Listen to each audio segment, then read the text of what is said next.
My concern is that Western tactical responses are actually playing into Putin's own strategy.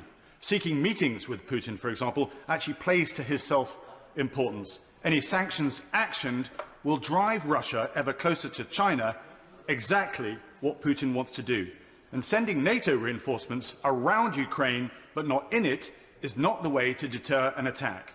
I worry that we are missing the bigger picture. Putin is using this Ukraine crisis to geopolitically realign Russia militarily, economically and geopolitically with China, with massive security implications for the West.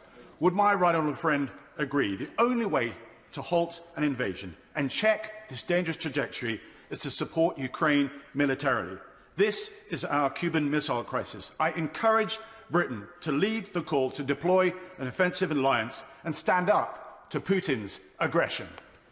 So when she travels to Moscow to have discussions with the Russian government, I hope she'll be able to reassert the agreements reached in the 1990s in recognising Ukrainian independence. But will she also try and take the whole thing a stage further and a new disarmament agreement with Russia, revisiting the previous agreements, and will she ensure that the British government, the British state, is represented at the Vienna Convention on Nuclear Weapons in the middle of March as a way of taking forward de-escalation of stress and threats, as a way of winding down the tensions on the border? Because if we carry on building up massive troops on both sides of the border, something awful is going to happen, and it will be very hard to get out of it. Let's be clear here, it's the Russian regime that have amassed the tanks and troops on the Ukrainian border.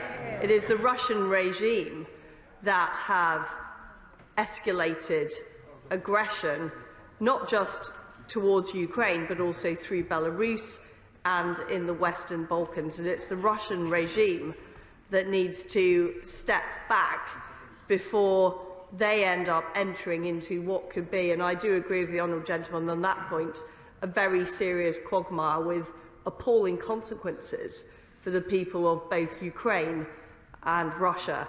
And that is the point I will be making when I travel to Moscow in the next fortnight.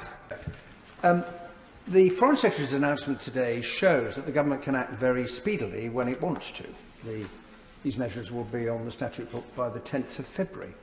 Can she therefore explain to the House why we are still waiting for all of the other measures that my right honourable friend, the Shadow Foreign Secretary, referred to in his response to the statement? Why can't those be acted on as speedily as the sanctions she's announced to the House today?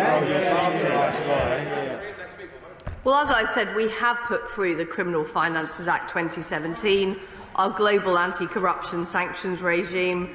We're reviewing the Tier 1 visas, and we will introduce the Economic Crime Bill, which is something that Her Majesty's Treasury is working on.